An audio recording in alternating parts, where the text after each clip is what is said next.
Pails and rails are simply terms that we can use to describe a type of contraction that we're going after. Pails you can think of as pulling yourself out of a stretch, and rails you can think of as pulling yourself deeper. So with this setup, what we're working on is our spine mobility, and we'll be doing that from a position called quadruped, which will be on hands and knees, and then we're going to be working on our ability to flex the spine and extend the spine. So what you'll do, as is described in the program, is you'll pull yourself into what's called spinal extension. And stay here for about 2 minutes, sitting in this essentially stretched position. The Pails contraction is going to be trying to get out of this extension. So you'll be squeezing your muscles, squeezing your core, using those vertebrae to try to make yourself go up here.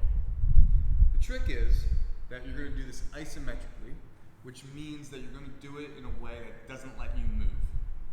So when you go to squeeze to act like you're going into flexion, you're not going to let that happen. You're going to stop that internally. So I'm in extension. I start to create some tension by squeezing my muscles, squeezing the thighs, squeezing the arms, squeezing the core. And then I'm going to think in my head like I'm going to try and move my muscles like this, but I'm not going to let it happen. I'm just going to squeeze like I'm doing that. That's the first contraction. That's the Pails. The second one, the rails, is going to be the exact opposite. I want to get deeper into the stretch. So in that case, I'm going to, instead of pushing my hands and knees apart to go into extension, or go into flexion rather, I'm going to pull my hands and knees together to try and get more and more extension. So the first Pails and rails, when you're at the bottom, you're going to build up some tension, squeeze as if you're going to go into flexion, but you're not going to let it happen.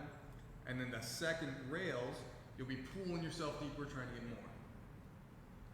On the flip side, at the top, same idea, but instead of fighting to get into flexion, we're going to already be there. And so now that first Pails contraction will be trying to pull into extension, but you're not going to let it happen. You're just going to get here, create some muscle tension, build up some squeeze as if you're going to let this happen, but you're not. And then the rails contraction will be the opposite. You'll be pushing yourself higher and higher into flexion.